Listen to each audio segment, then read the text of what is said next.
सुख सनकादि शेष अरु सारद बरनी पवन सुत कीरति ने की आरती श्री रामायण जी की गावत वेद पुराण अष्ट दस छो शास्त्र सब ग्रंथन को रस मुनि जन धन संतन को सरबस सार अंश सम्मत सब ही की आरती श्री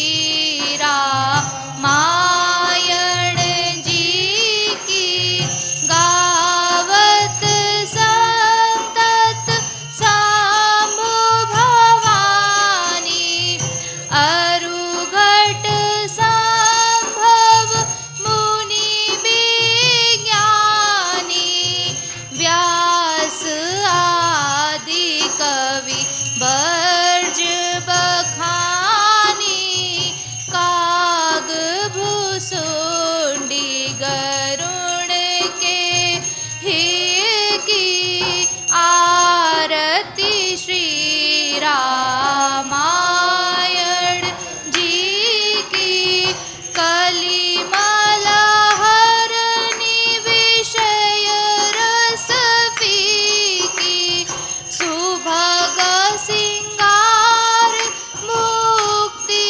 जुबती की दलन रोग भव मूरिय में की तात मात सब विधि तुलसी की आरती श्री रामायण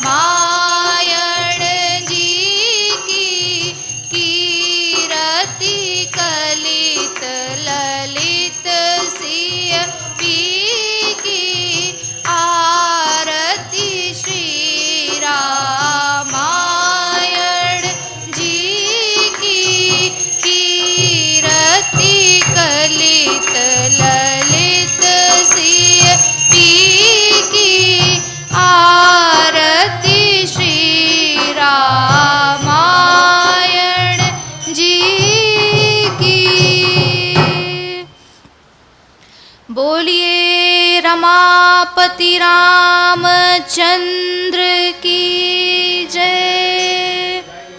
श्री गणेशाय नमः।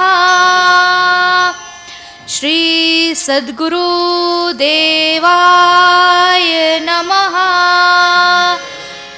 एम सरस्वत्यै नमः। पुरुषोत्तम मास की जय। श्री हरि भगवान विष्णु की जय।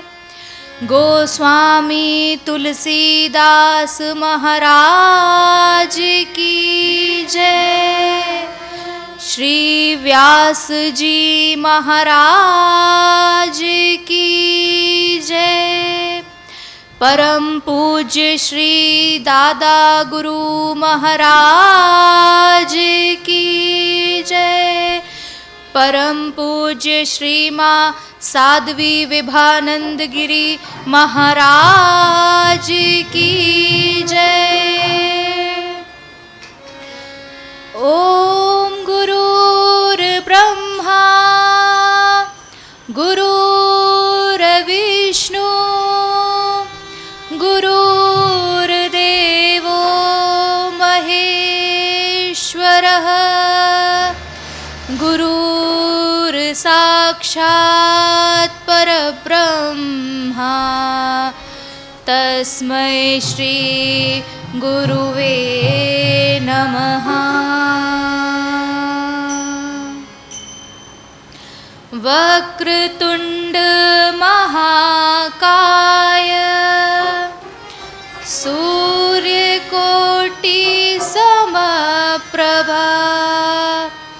निर्विघ्नं कुरु मे देव सर्वकार्येषु सर्वदा।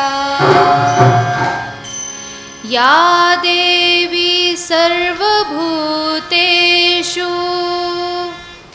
शक्तिरूपेण संस्थिता नमस्तस्यै नमस्तस्यै नमस्तस्यै नमो नमः। ॐ दाशरथाय विद्महे सीतावल्लभाय धीमहि तन्नो रामः प्रचोदयात्। ॐ जनकनन्दनाय विद्महे रामवल्लभाय धीमहि तन्नः सीता प्रचोदयात्। ॐ आञ्जनेयाय विद्महे वायुपुत्राय धीमहि तन्नो हनुमत् प्रचोदयात्। आइए, आज सिया जी और राम जी के विवाह का दिवस है। इस शुभ दिन का शुभ मंगलाचरण करते हैं। लोकाभिरामं रणरङ्गधीरं राजीवनेत्रं रघुवंशनाथं कारुण्यरूपं करुणाकरन्तं श्रीरामचन्द्रं शरणं प्रपद्ये। कर्पूरगौरं करुणावतारं संसारसारं भुजगेन्द्रहारं सदा वसन्तं हृदयारविन्दे भवं भवानी सहितं नमामि। मनोजवं मारुत तुल्यवेगं जितेन्द्रियं बुद्धिमतां वरिष्ठं वातात्मजं वानरायुधमुख्यं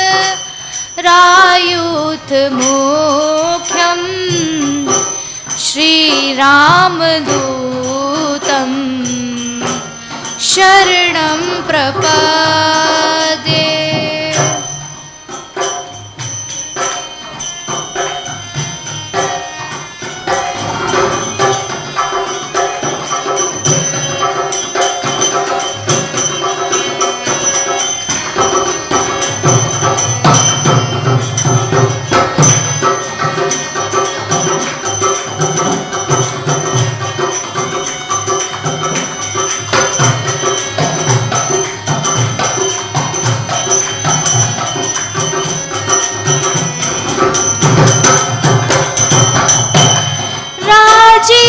जीवनायन धरे धनुषायक भगत विपत्ति भंजक सुखदायक ताके जुग पद कमल मनावो जासु कृपा निर्मलमति पावो। सिया राम जग जानी करहूँ प्रणाम।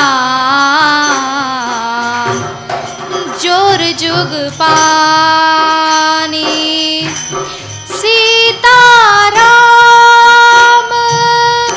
चरण रति मोरे अनुदिन बढ़ाऊ अनुग्रह तोरे।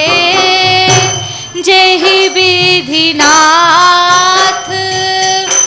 होई हित मोरा करहूँ सो बेगी दास में तोरा। मंगल भवन अमंगल हारी द्रवहु सुदशरथ अजिर बिहारी। जनक सुता जग जननी जानकी अतिशय प्रिय करुणा निधान की। महावीर पिन बहु हनुमाना राम जासु जस आप बखाना। सिया राम जय जय सिया राम। सिया राम जय जय सिया राम। आइए राम नाम का संकीर्तन करते हैं और आज की दिव्य कथा का मंगलमय प्रारंभ करते हैं। सिया राम जय जय राम। सिया राम जय जय राम। सिया राम जय जय सिया राम। सिया राम जय जय सिया राम। सिया राम जय जय राम। सिया राम जय जय राम। सिया राम जय जय सिया राम। सिया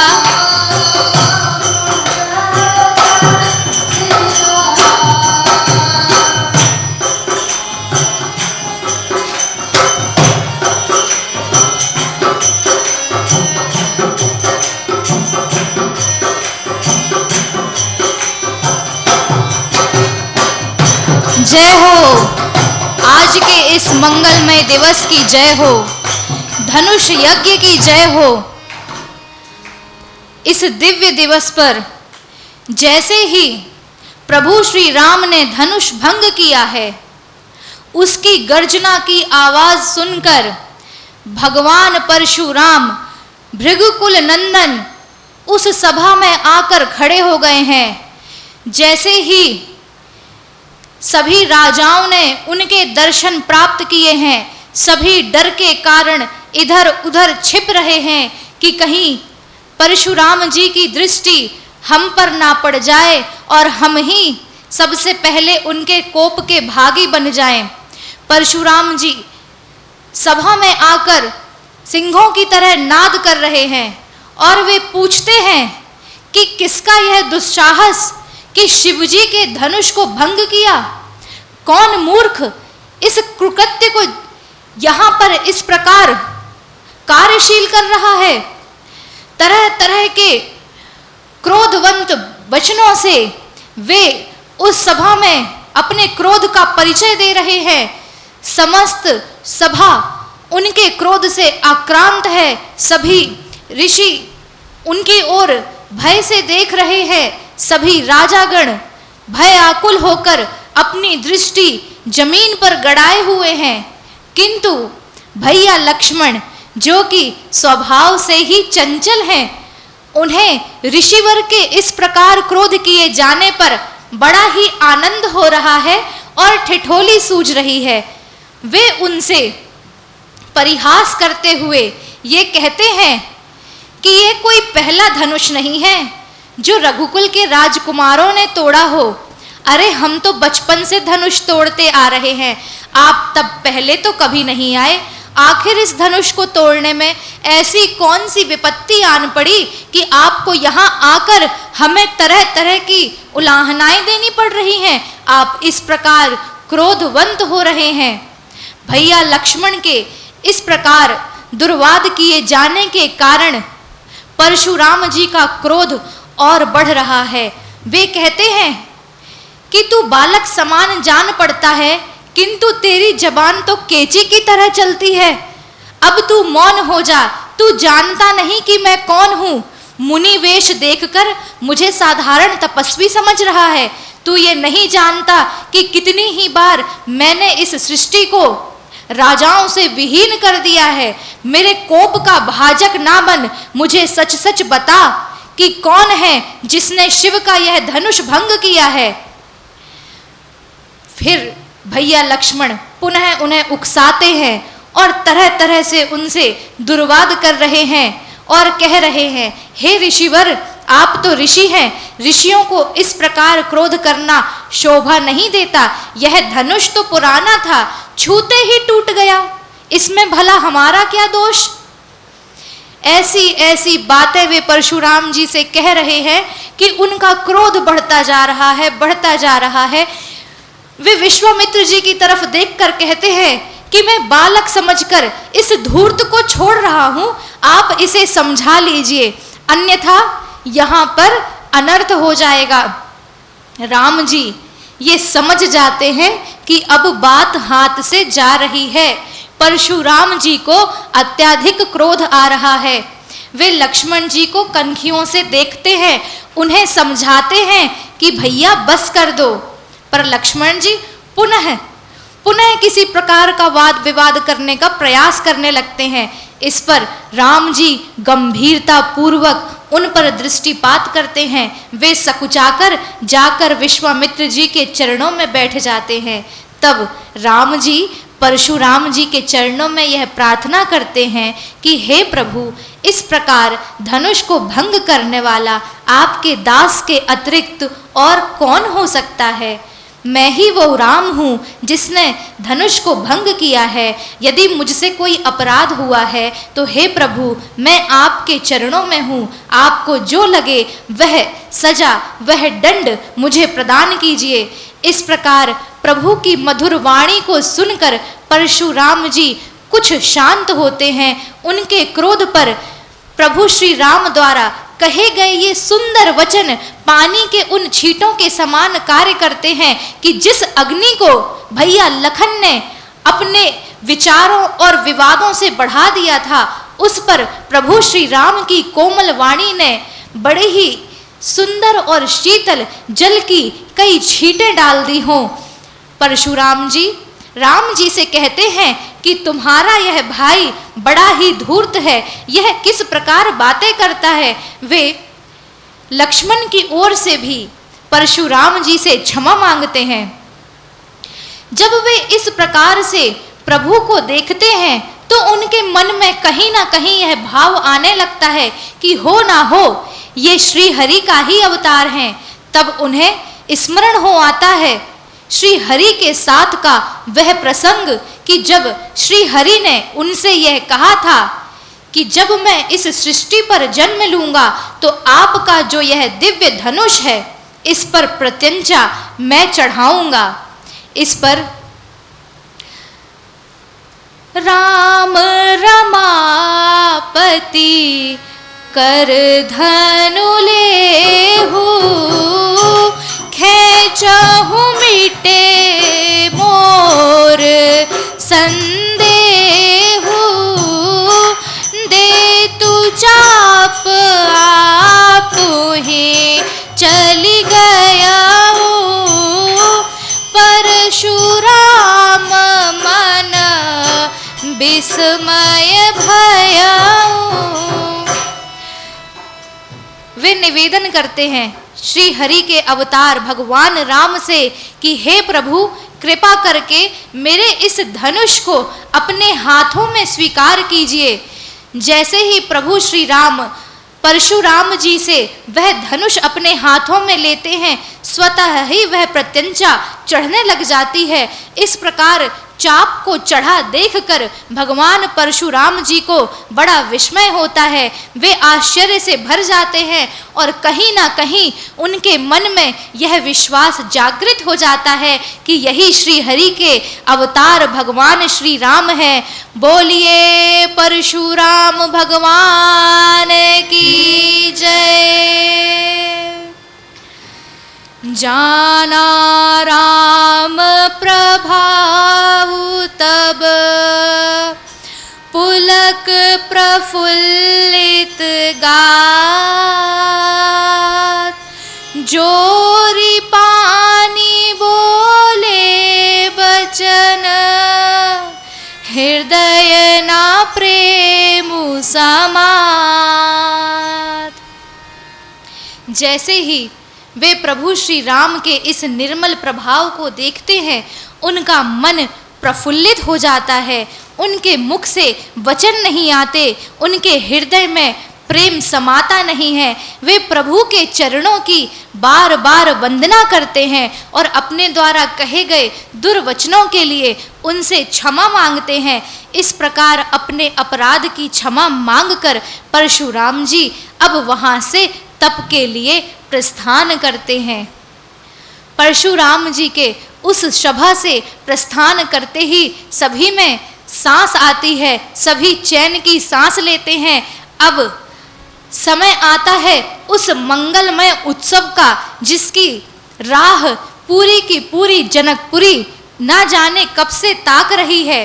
राजा जनक विश्वामित्र जी से बोलते हैं कि हे ऋषिवर, अब आज्ञा कीजिए कि मुझे क्या करना चाहिए। विश्वामित्र जी ने कहा कि जिस पल श्री राम जी ने धनुष को भंग किया, उस क्षण से ही वे तो सीता माँ के पति हो गए, किंतु अब रीति और विधियों के अनुसार उनका विवाह संपन्न कराया जाना चाहिए। इसीलिए आप अब रघुकुल शिरोमणि दशरथ जी को पत्र लिखिए। पत्र लिख उन्हें ये न्योता भेजिए कि वे अपने परिवार सहित यहाँ पर आएं और अपनी कुलवधू को ब्याह कर ले जाएं। यहाँ पर पत्र लिखा जाता है और दूत अयोध्या नगरी के लिए प्रस्थान कर जाता है। जनकपुरी में विवाह उत्सव की मंगलमयी तैयारियां चल रही हैं।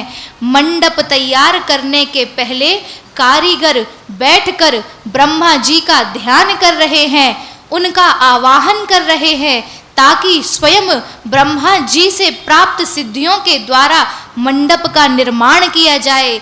सोने के केले के खंभे तैयार किए जा रहे हैं, हरे रंग की मड़ियों से फूल और पत्तियां बनाए गए हैं, सोने की नाग बेल सजाई गई हैं, मोतियों की झालरें हैं, माणिक, पन्ना, हीरा, फिरोजा, इन सभी से कमल के पुष्प बनाए गए हैं, इन सभी से तरह तरह के पक्षी बनाए गए हैं। ये पक्षी इस प्रकार से वहाँ पर विराजमान हैं कि जैसे ही हवा की चंचल, वायु की चंचल लहरें उन पर पड़ती हैं तो उनसे चहकने की मधुर ध्वनि उस प्रांगण में गुंजायमान हो जाती है। सोचिए, आज हम टेक्नोलॉजी के एक बड़े ही विशद युग में जी रहे हैं, किंतु आज भी हमारे पास ऐसी टेक्नोलॉजी नहीं कि जहाँ पर हम इस प्रकार स्वर्ण चिड़ियों का, रत्नों और आभूषणों से बने हुए पक्षियों का निर्माण कर पाएं कि जिनमें हवा के प्रवाह से सुंदर, स्वच्छ और वातावरण को आनंदित करने वाली ध्वनियाँ उत्पन्न हो। उस समय का साइंस कितना डेवलप था, कितना सुंदर था, कितना आनंदमय था। आज साइंस एक फायदे के साथ कहीं ना कहीं थोड़ा बहुत नुकसान भी लेकर आता है, किंतु उस समय की तो टेक्नोलॉजी भी सिर्फ और सिर्फ आनंद प्रदान करने वाली है। क्यों? क्योंकि वह श्री राम जी के युग की बात है। यहाँ पर सुंदर बंधनवार सजाए जा रहे हैं। मंगल कलश मिथिला की नगरी में सुशोभित हैं। मिथिला का उत्सव, मिथिला का वैभव इस प्रकार जान पड़ता है कि मानो इंद्रपुरी भी उसके सामने पानी भर रही है। यहाँ महाराजा दशरथ को पत्र प्राप्त हुआ है। वे प्रेम मगन होकर पत्र पढ़ रहे हैं। उस पत्र में उनके शूरवीरों की महिमा का जिस प्रकार मंडन किया गया है, वे उसे सुन सुनकर इतने मगन हैं कि वे दूत से बार बार कहते हैं कि मुझे पुनः यह पत्र पढ़कर सुनाओ, मुझे पुनः यह पत्र पढ़कर सुनाओ, मुझे मेरे लालों के शौर्य की गाथा सुनाओ। इस प्रकार वे बार बार प्रेम मगन होकर उस पत्र को सुन रहे हैं और अत्यंत आनंदमय हैं। उसके पश्चात वे वशिष्ठ जी के पास उस पत्र को लेकर जाते हैं। रघुकुल की बड़ी मर्यादा है, वहाँ गुरु आज्ञा के बिना कोई भी कार्य नहीं होता। इतना हर्ष है, इतना आनंद है कि वह हृदय में समाता नहीं। फिर भी गुरु आज्ञा के बिना एक पग भी आगे नहीं बढ़ना है। यह हमारे सनातन धर्म की बहुत ही सुंदर, बहुत ही अपनाई जाने योग्य एक नीति है, एक व्यवस्था है। वे गुरुवर के पास जाते हैं, गुरु वशिष्ठ जी से प्रार्थना करते हैं कि हे प्रभु, मिथिला से पत्र प्राप्त हुआ है, और स्वयं वशिष्ठ जी को वह पत्र पढ़कर सुनाते हैं। वशिष्ठ जी पत्र सुनकर गदगद हो जाते हैं, आनंदित हो जाते हैं। वे भी गर्भ से परिपूर्ण उस पल में जीने लगते हैं और राजा दशरथ जी को आज्ञा देते हैं कि हे राजन, अब विलंब ना कीजिए, चलिए बारात की तैयारी कीजिए।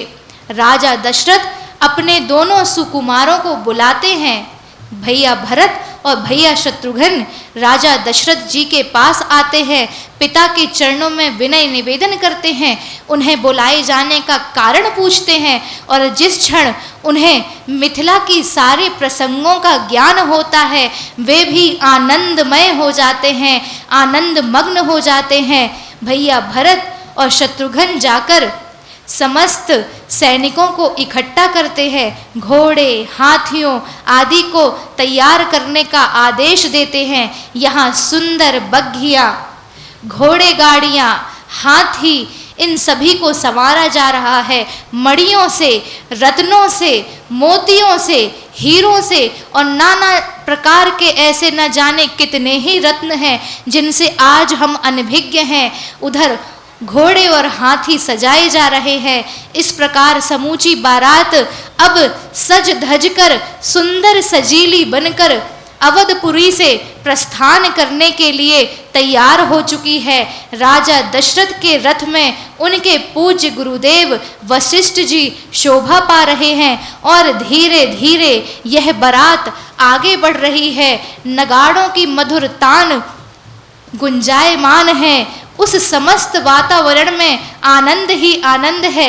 यह झांकी जहाँ कहीं से भी गुजरती है, प्रत्येक व्यक्ति अपने सारे कार्यों को छोड़कर उनकी छवि निहारने लगते हैं। उनके घोड़े और हाथी तालों में ताल मिलाकर नाचते हुए इस मंगल उत्सव में जा रहे हैं।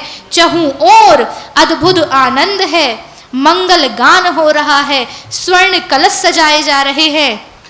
जैसे ही मिथिला वासियों को यह पता चलता है कि जनकपुरी के रास्ते तक यह बारात आ रही है, तो वे चल पड़ते हैं अगुवानी करने के लिए। अगुवानी में स्वर्ण कलश लेकर जा रहे हैं, मिष्ठान के भोग लेकर जा रहे हैं, चिवड़ा आदि से स्वागत किया जा रहा है, मंगल गीत गाए जा रहे हैं। और जब बारात जनकपुरी में प्रवेश कर जाती है, तब जनक जी सर्वप्रथम हाथ जोड़कर सर्व सिद्धियों का आवाहन करते हैं और समस्त सिद्धियों को वे अवधपुरी नरेश की सेवा में लगा देते हैं, समस्त बारातियों की सेवा में लगा देते हैं कि सभी इस प्रकार से उनकी सेवा कार्य किए जाएं कि उसमें कहीं कोई चूक न रहे। सोचिए, यह विवाह का वह उत्सव है जिसमें स्वयं स्वर्ग से सिद्धियां न्योती गई हैं कि वे आकर बारातियों का मंगलमय स्वागत करें। राजा दशरथ जनकपुरी में प्रवेश करते हैं। विश्वामित्र जी को सामने देखकर वे गदगद होते हैं, उनके चरणों में स्पर्श करते हैं और उनसे कहते हैं कि यदि उस दिन मैंने आपकी बात ना मानी होती और अपने सुकुमारों को आपके साथ ना भेजा होता तो ना तो मुझे अपने वीर पुत्रों का यह सुंदर यश सुनने मिलता और ना ही मेरे बच्चों का इतना सुंदर और मंगलमय विवाह होता। ऐसा गठबंधन होता कि जिसे निहारने के लिए संपूर्ण प्रकृति प्रतीक्षा कर रही हो। इस प्रकार वे विश्वामित्र जी के चरणों में नतमस्तक हो जाते हैं। उसके पश्चात वे राम और लक्ष्मण से भेंट करते हैं। राम लक्ष्मण जी अपने पिता से भेंट करने के पश्चात गुरु वशिष्ठ जी की ओर बढ़ते हैं। गुरु वशिष्ठ जी के चरणों में प्रणाम करते हैं, अपने गुरुवर का वंदन करते हैं और अब मिलन की वेला है उन चारों भाइयों की जिनकी देह तो अलग अलग है किंतु प्राण बिंदु एक ही हैं। भरत शत्रुघ्न राम लक्ष्मण आपस में मिलते हैं, प्रेम और आनंद में वे मगन होते हैं, चरण स्पर्श करके एक दूसरे को गले लगाते हैं और उनके नयनों से प्रेमाश्रु प्रवाहित होने लगते हैं।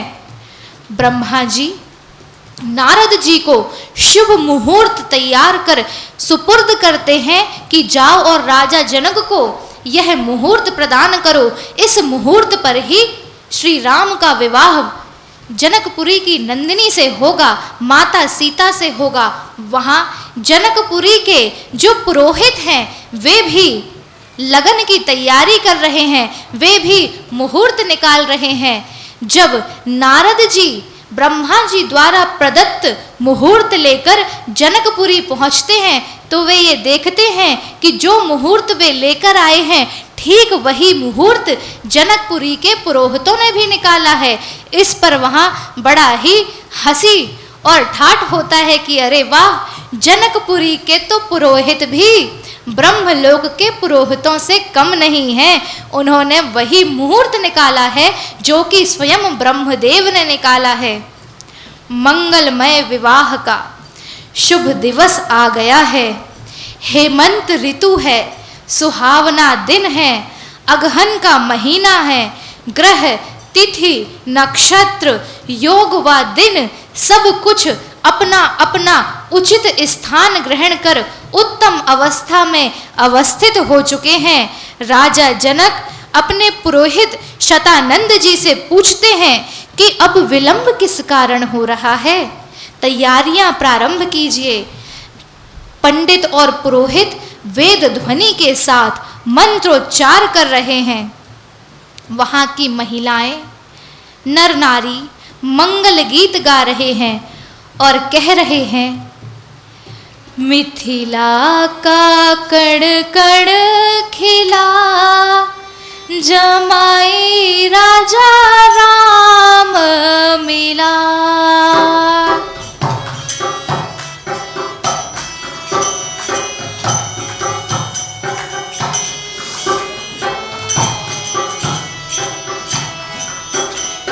मिथिला का कण कण खिला, जमाई राजा राम मिला। मिथिला का कण कण खिला, जमाई राजा राम मिला। मिथिला का कण कण खिला, जमाई राजा राम मिला। अरे मिथिला का कण कण खिला, जमाई।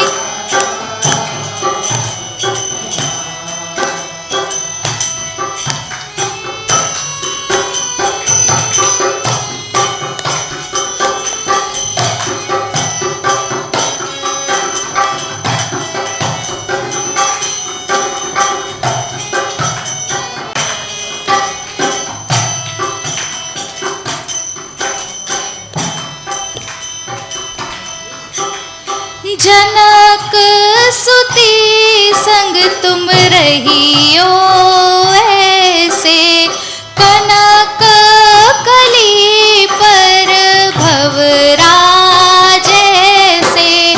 जनक सुती संग रहियो ऐसे, कनक कली पर भवराज ऐसे। राघव चकोरी सिया जमाई राजा राम मिला, मिथिला का कड़ कड़ खिला। जमाई राजा राम मिला, मिथिला का कड़ कड़ खिला। जमाई राजा राम मिला।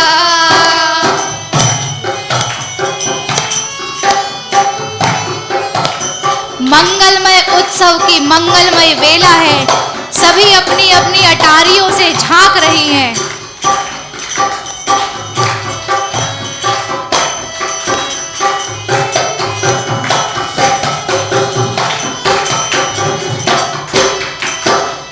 कनक अटारी जनक दुलारी, कनक अटारी जनक दुलारी। निरख रही है तेरी छवि प्यारी, निरख रही है तेरी छवि प्यारी। लेती है पलकों में छुपा, जमाई राजा राम मिला। लेती है पलकों में छिपा, जमाई राजा राम मिला। मिथिला का कड़ कड़ खिला, जमाई राजा राम मिला। मिथिला का कड़ कड़ खिला, जमाई राजा राम मिला। जय हो।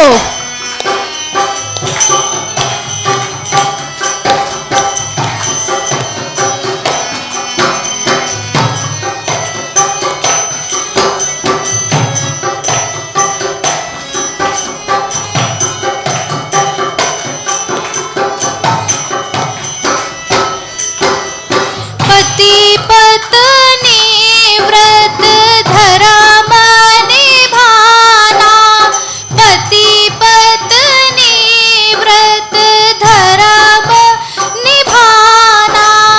दोनों कुल का मान बढ़ाना, दोनों कुल का मान बढ़ाना। दुनिया का होगा भला, जमाई राजा राम मिला। दुनिया का होगा भला, जमाई राजा राम मिला। मिथिला का कड़ कड़ खिला, जमाई राजा राम मिला। मिथिला का कड़ कड़ खिला, जमाई राजा राम मिला। जमाई राजा राम मिला, जमाई राजा राम मिला। सियावर रामचंद्र की जय। वहाँ जनवासे में बारात का आदर पूर्वक स्वागत किया जा रहा है। इंद्रपुरी के वैभव को लजाने वाला यह सुंदर दृश्य है। उन्हें भोजन परोसा जा रहा है और पीछे बैठकर महिलाएं गारी गा रही हैं। हमारे सनातन धर्म संस्कृति में प्रत्येक अवसर पर मंगलमय गीतों को गाने का विधान है और इन मंगलमय गीतों ने ही हमारी संस्कृति को जीवित रखा है। ये मंगलमय गीत हमारे उत्सवों को आनंदमय बनाने का बड़ा ही सुंदर तरीका है। ऐसी संस्कृति संसार में और कहीं नहीं है। ऐसी संस्कृति की सुंदरता संसार में और कहीं नहीं है। इतने विधानों से गीतों की रचना संसार में और कहीं नहीं मिलती। हम धन्य हैं कि हमने सनातन धर्म में जन्म लिया है, जहाँ हर एक सुअवसर के लिए अलग अलग मंगलमय सुंदर गीत होते हैं। वहाँ जनवासे में भोजन परोसा जा रहा है और महिलाएं छिपकर बैठी हुई हैं, बैठे बैठे गीत गा रही हैं, गारियां गा रही हैं और गारी गाते हुए अवधपुरी से आए अपने मेहमानों को मधुर संबोधन देकर उनका स्वागत कर रही हैं। अवधपति आए सहित समाज करन जो नार बनाए जो। अवधपति आए सहित समाज करन जो नार बनाए जो।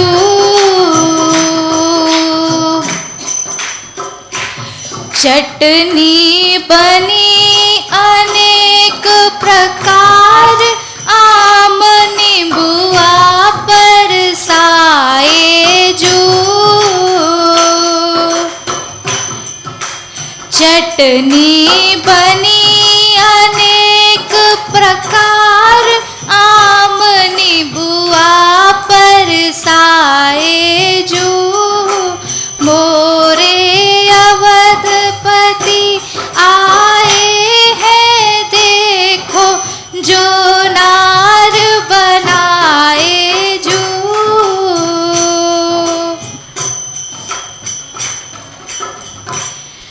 मिठाई बनी अनेक प्रकार खीर हलवा परसाए जो। मिठाई बनी अनेक प्रकार खीर हलवा परसाए जो। अवधपति आए सहित समाज करन जो नार बनाए जो। नाना प्रकार के व्यंजन बने हैं। एक एक व्यंजन का गुणगान करते हुए जनकपुरी की महिलाएं परोसे जाने वाले भोजन के बारे में अवधपुरी से आए अपने अतिथियों को जानकारी दे रही हैं। जो ही जिस व्यंजन को उनकी थाली में परोसने के लिए सेवक गण उठाकर लेकर आते हैं, वे उसी व्यंजन का गीत गाकर उन्हें सुनाते हैं। तो कुछ ऐसे हैं जिन्हें मांगने में संकोच लग रहा है कि ये तो हमारी थालियां देख रही हैं कि जो हम ले रहे हैं ये उसी पर हमें गारियां सुना रही हैं। किंतु व्यंजन इतना स्वादिष्ट है कि उनसे बिना मांगे नहीं रहा जा रहा। सभी उन व्यंजनों का स्वाद ले रहे हैं। व्यंजन नाना सकल प्रकार स्वाद सबके मन भाए जो। व्यंजन नाना सकल प्रकार स्वाद सबके मन भाए जो। मोरे अवधपति आए सहित समाज करन जो नार बनाए जो। सभी व्यंजनों के आनंद का बखान करते हुए स्वादिष्ट व्यंजनों का भोग लगाते हैं और यहाँ मंडप तैयार है। मंडप की सुंदर रचना को देखकर सभी मुनियों का मन मोहित हो रहा है। मंडप बिलो की विचित्र रचना रुचिरता, मुनि मन हरे निज पानी जनक सुजान, सब कहूँ आनि सिंहासन धरे, कुल इष्ट सरस वशिष्ठ पूजे, विनय करी आशीष लही, कौशिक ही पूजत परम प्रीति की रीति तो न परे कहीं। राजा जनक स्वयं उठकर सभी के लिए दौड़ दौड़ कर सिंहासन लाकर रख रहे हैं। वे वशिष्ठ जी की अपने कुल देवता इष्ट देवता के समान पूजा वंदना कर रहे हैं, सभी का आशीर्वाद प्राप्त कर रहे हैं। और यहाँ पर इतनी दिव्यता है कि देवताओं से भी रहा नहीं गया। कपट विप्र बर बेश बनाए, कौतुक देखहि अति सचुपाए, पूजे जनक देव समझाने, दिए सुआसन बिनु पहचाने। सभी देवता इस मंगलमय दिवस की अपने नेत्रों के द्वारा स्वयं देखने की इच्छा रखते हैं, इसलिए वे ब्राह्मणों का और तपस्वियों का वेश बनाकर विवाह में उपस्थित हुए हैं। राजा जनक यद्यपि उन्हें पहचान नहीं पाए, किंतु उन्होंने फिर भी सभी को उत्तम आसन प्रदान किए हैं और वे सब प्रकार से उनकी पूजा वंदना कर रहे हैं। उस समय उन्हें कोई जान पहचान नहीं पा रहा, सभी को अपनी सुधि भूली हुई है। क्यों? क्योंकि प्रत्येक व्यक्ति के चित्त में तो एक ही का आकर्षण है और वे हैं वहाँ उपस्थित प्रभु श्री राम। जिसने राम को देख लिया हो उसे किसी और को देखने की चाह भला शेष ही कहाँ बचती है। किंतु हमारे प्रभु वहाँ सभी देवी देवताओं को पहचानते हैं। वे अपने मानसिक पटल पर ही उन्हें प्रणाम करते हैं, उनके आगमन पर उन्हें धन्यवाद देते हैं, मानसिक पटल पर उनकी स्तुति करते हैं और उन्हें बैठने के लिए सुंदर आसन प्रदान करते हैं। मानसिक रूप से इस प्रकार उनकी पूजा संपन्न किए जाने पर सभी देवी देवता उन्हें अंतर मन में ही आशीर्वाद देते हैं। चली ल्याई सीता ही सखी सादर सजी सुमंगल भामिनी, नव सप्त साजे सुंदरी सब मत कुंजर गामिनी, कल गान सुनी मुनि ध्यान त्यागई, काम को किल जाहि, मंजीर नूपर कलित कंकन, ताल गति बरबाजही। सीता माता अपनी सखियों के साथ 16 श्रृंगार करके गजगामिनी चाल से आ रही हैं। उनकी सखियां उन्हें आदर सहित मंडप तक लेकर जा रही हैं। ऋषियों द्वारा सुंदर मंत्रोच्चार किए जा रहे हैं, किंतु माता के नूपुरों की जो ध्वनि है, उनके आने पर उनके कंगनों के स्वर जिस ताल और गति से चल रहे हैं, वे तो सभी का ध्यान भंग कर रहे हैं। उनके सामने कामदेव भी लजा रहे हैं। इतनी दिव्य मनोहर ध्वनियाँ सभी का ध्यान अपनी ओर आकर्षित कर रही हैं। वहाँ माता जानकी धीरे धीरे अपने कदमों को बढ़ाती हुई मंडप पर पहुंच रही है।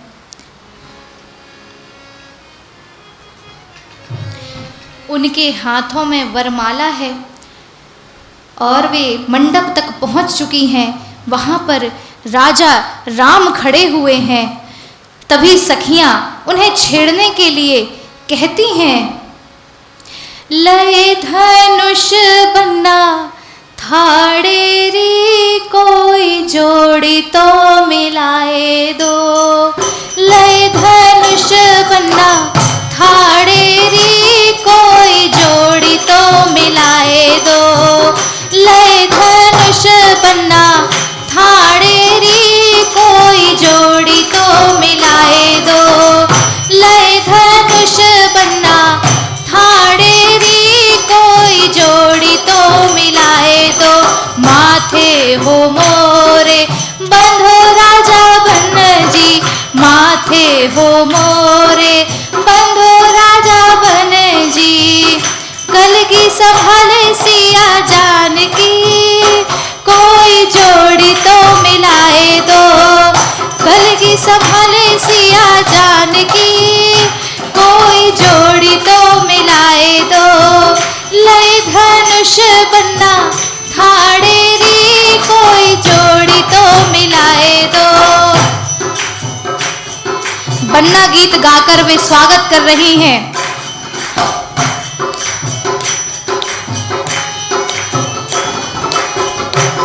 राजकुल की सारी माताएं भी अब उनके मंगल गान में साथ साथ गा रही हैं कि लय धनुष बन्ना थाड़े री कोई जोड़ी तो मिलाए दो।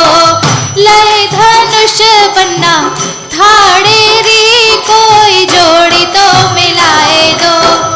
कानों में कुंडल पहनो राजा बन रे, कानों में कुंडल पहनो राजा बन रे। झुमकी सवारे सिया जानकी जोड़ी तो मिलाए दो। जोड़ी तो मिलाए दो।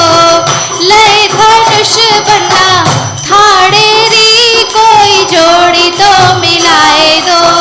लय धनुष बन्ना थाड़े री कोई जोड़ी तो मिलाए दो।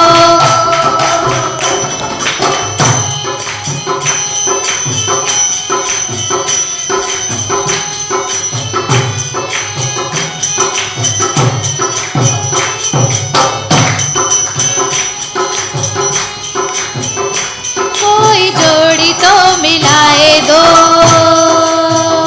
जय हो। माता जानकी अपनी सहेलियों के साथ मंडप पर आकर बैठ गई हैं। वे प्रभु के चरणों में अपने अंतर मन में प्रणाम करती हैं। वे अपने कंगनों को जरा भी हिलने नहीं देना चाहती। क्यों? क्योंकि उनमें परछाई दिख रही है और उन्हें ऐसा लगता है कि यदि उनके कंगन इस प्रकार गति करेंगे तो प्रभु के रूप का दर्शन वह नहीं कर पाएंगी। वहाँ पर ब्राह्मण देवता सभी विधियों के साथ गौरी गणेश का गुरुवर की पूजा कर विवाह के मंत्रोच्चार को प्रारंभ करते हैं। देवतागण प्रसन्नता पूर्वक वहां प्रकट होकर उनकी पूजा को स्वयं स्वीकार कर रहे हैं और उन्हें आशीर्वाद देने का परम सुख प्राप्त कर रहे हैं। राजा जनक के जो पुरोहित शतानंद जी हैं और अयोध्या से श्री वशिष्ठ जी हैं, वे जिन भी मांगलिक वस्तुओं की मांग विवाह मंडप पर कर रहे हैं, तो स्वर्ण थालों में भर भर कर, सोने की परातों और कलशों में भर भर कर वह सामग्री मंडप तक उपलब्ध कराई जाती है। ऐसी दिव्य व्यवस्थाएं हैं कि स्वयं स्वर्ग भी उनके सामने नतमस्तक हो गया है। सूर्य नारायण भगवान की कुल रीतियों के अनुसार वहां प्रभु श्री राम और सीता मैया का विवाह हो रहा है। स्वयं सूर्य नारायण भगवान उपस्थित होकर अपने कुल की समस्त रीतियों का बखान कर रहे हैं और एक एक करके सुंदर मंगलमय सारी रीतियों और रिवाजों का वहां पर मंगलमय क्रियान्वयन किया जा रहा है। सारे पुरोहित सीता जी को दिव्य सिंहासन पर बैठाल रहे हैं। चारों ओर सुंदर प्रेममय मंगलमय वातावरण छाया हुआ है। लोगों की मन बुद्धि और वाणी सब कुछ राममय हो गई है। इस संसार में ऐसा कोई कवि नहीं जिसके द्वारा इस मंगलमय उत्सव का सुंदर बखान किया जा सके। क्यों? क्योंकि शेष जी, शारदा जी, वेद वेदांत जी भी जब इन क्षणों की अपनी दृष्टि से दृष्टिपात कर रहे हैं, अवलोकन कर रहे हैं, तो वे स्वयं भी अपनी सारी सुधि भूल बैठ रहे हैं। होम समय तनु धरि अनलु, अति सुख आहुति ले, बेप बेश धरि वेद सब, कहीं विवाह विधि दे। हवन के समय स्वयं अग्निदेव शरीर धारण कर उनके द्वारा की जाने वाली आहुतियों को स्वीकार कर रहे हैं, और जितने भी वेद हैं वे ब्राह्मणों का, पुरोहितों का वेश धारण कर वहां उपस्थित होकर स्वयं अपने मंत्रों का उच्चारण कर रहे हैं। पांव पखारने की सुंदर बेला आई है। इतने सौभाग्य हैं राजा जनक के कि वे स्वयं श्री हरि के चरण कमलों को पखार रहे हैं। प्रेम से उनका शरीर पुलकित हो रहा है। संपूर्ण आकाश में, इस धरती पर मंगलमय गान चल रहे हैं, जय जयकार गूंज रही है। जिन चरण कमल को स्वयं शिवजी अपने हृदय रूपी सरोवर में धारण करते हैं, आज राजा जनक को अपनी रानी सहित उन चरणों को पखारने का सुअवसर प्राप्त हुआ है। ऐसे निर्मल चरणों का स्मरण करके उस निर्मल दृश्य को अपने मस्तिष्क पटल पर जब हम अपने विचारों के माध्यम से गोस्वामी जी द्वारा रचित इस महान महाकाव्य के माध्यम से अपने भीतर जागृत करते हैं, तो इसके स्मरण मात्र से ही हमारे कलयुग के समस्त पापों का नाश होता है। जे परसि मुनि बनिता लही, गति रही जो पातक मई, मकरंदु जिनको शंभु सिर, सुचिता अवधि सुर बरनई, करी मधुप मन मुनि जोगी जन जे, सही अभिमत गति लहे, ते पद पखारत भाग्य भाजन, जनकु जय जय सब कहे, जनकु जय जय सब कहे, जनकु जय जय सब करे। जिन गौतम मुनि की पत्नी अहिल्या उन चरणों के स्पर्श को प्राप्त करके पत्थर की शिला से अपने वास्तविक स्वरूप को प्राप्त हुई और अपने पति लोक को गमन करती हैं, ऐसे पूज्य श्री हरि के चरणों को पखारने का अवसर श्री राजा जनक जी को परम सौभाग्य से प्राप्त हुआ है। जो समस्त योगी जन ना जाने कितने ही वर्षों तपस्या करते हैं, जिनका मन प्रभु के चरणों में भौरों के समान सदैव संलग्न रहता है, उन मुनियों को भी कभी यह सुअवसर प्राप्त नहीं हुआ। और हे राजन, आप धन्य हैं कि जो आप स्वयं प्रभु श्री राम के चरणों को पखार रहे हैं। सभी लोग राजा जनक की जय जयकार कर रहे हैं। हम भी विदेह राज की वंदना करते हैं, उनकी जयकार करते हैं कि जय हो जनक नरेश, जिनके कारण यह दिव्य दर्शन, यह दिव्य स्मरण करने का सौभाग्य हम सभी को प्राप्त हुआ। बोलिए विदेह राज की जय।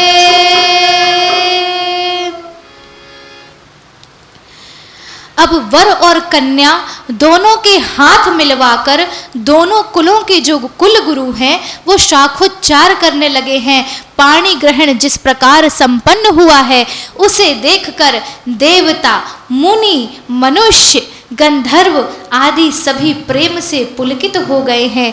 सभी के हृदय में अत्यधिक प्रेम और आनंद उमड़ रहा है। सबकी रोम पुलकावली अब हिलोरे ले रही है। समस्त संसार में अद्भुत और दिव्य वातावरण निर्मित है। जनक जी ने वेद की रीति के अनुसार माता जानकी का कन्यादान किया है। यहाँ पर जिस प्रकार गिरिजा कुमारी का शिवजी के साथ विवाह हुआ था, गठबंधन हुआ था, उसी प्रकार माता जानकी का प्रभु श्री राम के साथ गठबंधन भी हो गया है। और सखियां कह रही हैं, जब तक फेरे ना हो पूरे साथ, जब तक फेरे ना हो पूरे साथ, तब तक दुल्हन नहीं दूल्हे हाथ। क्या? जब तक फेरे ना हो पूरे साथ, जब तक फेरे ना हो पूरे साथ, तब तक दुल्हन नहीं दूल्हे हाथ, तब तक दुल्हन नहीं दूल्हे हाथ। माता जानकी धीरे धीरे अपने कदमों को आगे बढ़ा रही हैं। विवाह के फेरे संपन्न हुए हैं। अब रामचंद्र जी और सीता जी एक ही सिंहासन पर विराजमान हैं। उनकी इस छवि को देखकर महाराजा दशरथ की आंखों में प्रेम के अश्रु आ गए हैं और वे ये कह रहे हैं कि मुझे ऐसा लग रहा है कि जिस प्रकार मैं कल्प वृक्ष के नीचे बैठा हूँ और मेरी समस्त इच्छाएं, समस्त आकांक्षाएं आज इस दिव्य दृश्य के दर्शन पाकर पूर्ण हो गई हैं। बोलिए सियावर रामचंद्र की जय। प्रभु श्री राम और माता जानकी का विवाह संपन्न हुआ। जैसे ही प्रभु का विवाह माता जानकी के साथ संपन्न होता है, वशिष्ठ जी राजा जनक जी को आज्ञा देते हैं, महाराज दशरथ को आज्ञा देते हैं कि आपके 3 सुयोग्य सुकुमार अभी हैं जिनका विवाह नहीं हुआ है। और वैसे ही राजा जनक, आपके घर में अभी 3 देवियां हैं जिनका विवाह अभी नहीं हुआ है। तो मंडप भी सजा हुआ है। सभी वेद वेदांत, सभी मंगल दर्शन यहाँ उपस्थित हैं। तो क्यों ना आप इन तीनों का विवाह भी इस दिव्य मंडप में संपन्न करें। इस प्रकार तीनों राजकुमारों के विवाह की तैयारी होती है।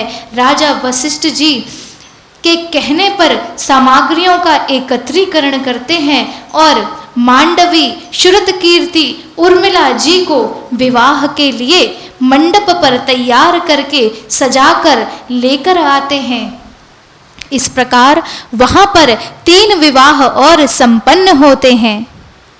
उनकी 3 पुत्रियां मांडवी, श्रुतकीर्ति और उर्मिला हैं। उन सबके स्वभाव अलग अलग और बड़े ही विशेष हैं। मांडवी गुणशील, सुख और शोभा की मूर्ति हैं, इसलिए उनका विवाह भरत जी से किया गया। सबसे अधिक सुंदरता की जो मूर्ति हैं वे उर्मिला जी हैं। उनका विवाह लक्ष्मण जी के साथ किया गया, जो सुलोचनी हैं, जो सुमुखी हैं और सब गुणों में श्रेष्ठ हैं, वे श्रुतकीर्ति हैं। उन श्रुति कीर्ति का विवाह राजा के पुत्र शत्रुघ्न के साथ किया गया। बोलिए चारों भैया की जय। अनुरूप बर दुल्हनी परस्पर लखी सकुचि हर सही सब मुदित सुंदरता सराहि सुमन सुरगन बरसहि सुंदर सुंदर बरन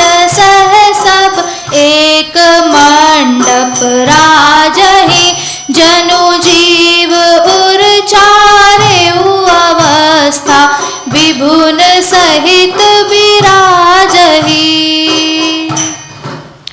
सभी को, तीनों राजकुमारियों को उनके योग्य वर की प्राप्ति हुई है।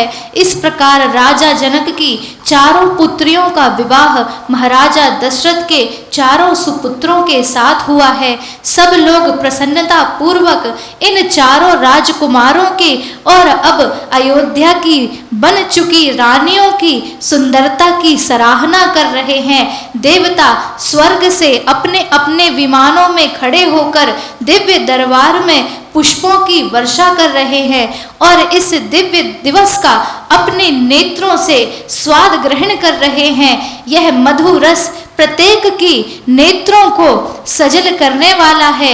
हर जीव जो उस दृश्य को देख रहा है वह अपने जीवन को धन्य धन्य कह रहा है। मुदित अवधपति सकल सुत बधुन समेत निहारी। जनु पाए महिपाल मणि क्रियन सहित फलचारी। महाराजा दशरथ अपने चारों पुत्रों को बहुओं के साथ देखकर इतने अधिक प्रसन्न हैं कि वे कह रहे हैं कि जितने भी सुख एक राजा के रूप में प्राप्त होते हैं वे सारे मुझे प्राप्त हो गए हैं। मुझे इस जीवन के चारों फल प्राप्त हो गए हैं।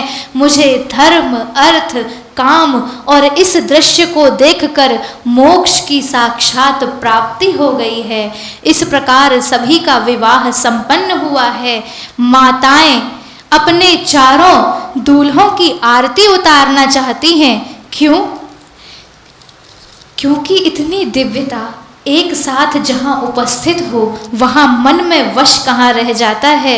माताएं आरती उतारने के लिए सुंदर थाल सजा रही हैं और मंगल गान के साथ कह रही हैं। चारों दुल्हा के आरती उतारो है सखी। चारों दुल्हा के आरती उतारो है सखी। चारों दुल्हा के आरती उतारो है सखी। चारों दुल्हा के आरती उतारो है सखी। चित चुरवा के आरती उतारो है सखी। चित चुरवा के आरती उतारो है सखी।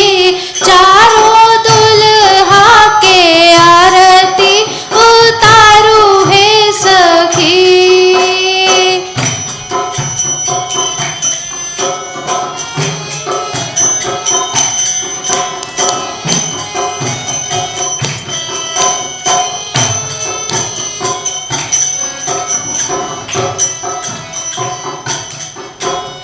दुल्हन सिरी मिथिलेश कुमारी। दुल्हा गुलरुआ श्री अवध बिहारी। दुल्हन सिरी मिथिलेश कुमारी। दुल्हा गुलरुआ श्री अवध बिहारी। घड़ी घड़ी नैना निहार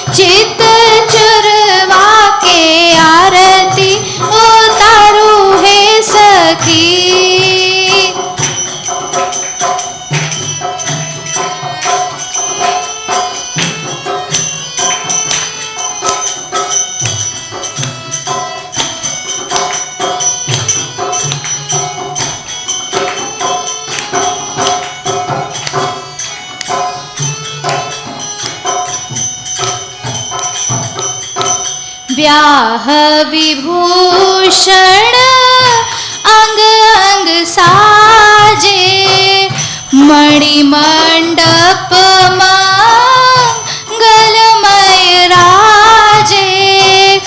ब्याह विभूषण अंग अंग साजे, मणिमंडप मंगलमय राजे।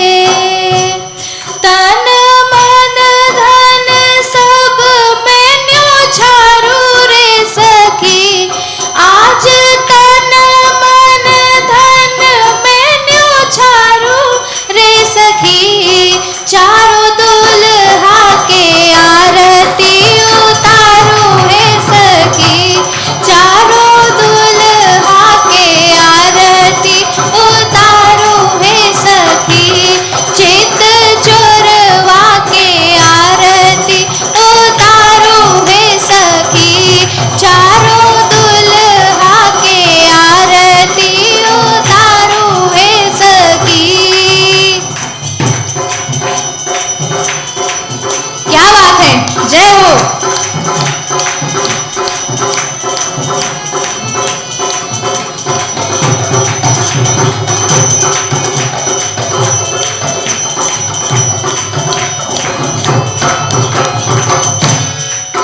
रस बरसत रसिकन सुखकारी, मुस्कन मंद मधुर मनुहारी। रस बरसत रसिकन सुखकारी, मुस्कन मंद मधुर मनुहारी। छिन पल सब में तो बिसारू है सखी, आज छिन पल सब में बिसारू है सखी। चारों दुल्हा के आरती उतारू मैं सखी, चारों दुल्हा के आरती उतारू मैं सखी, चारों दुल्हा के आरती उतारू है सखी। चित चोरवा के आरती उतारू है सखी, चारों दुल्हा के आरती उतारू है सखी। चित चोरवा के आरती उतारू है सखी। सियावर रामचंद्र की जय। प्रभु के तीनों भाइयों के साथ आज राजा दशरथ के चारों पुत्रों का विवाह संपन्न हुआ। अब विदा की बेला आई है। राजा दशरथ जी जाकर राजा जनक से विनम्र निवेदन कर रहे हैं कि कृपा करके महाराज हमें आज्ञा दीजिए कि अब हम अवधपुरी की ओर प्रस्थान करें। इस पर राजा जनक कहते हैं कि हे प्रभु, अभी तो हमने आपकी सेवा ही नहीं की और बिना सेवकाई के आपका यह सेवक आपको किस प्रकार जाने के लिए कह सकता है। यदि आप मुझ पर दया करें और कुछ दिवस यहाँ ठहर जाएं तो मैं आपके चरणों की सेवा करना चाहता हूँ।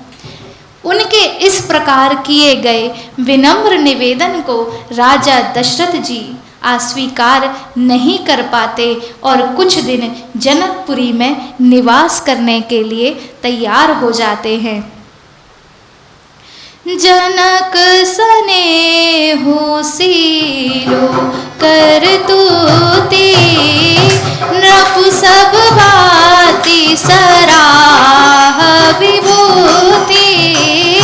दिन उठी बिदावत पति मांगा, राखे ही जनक सहित अनुरागा।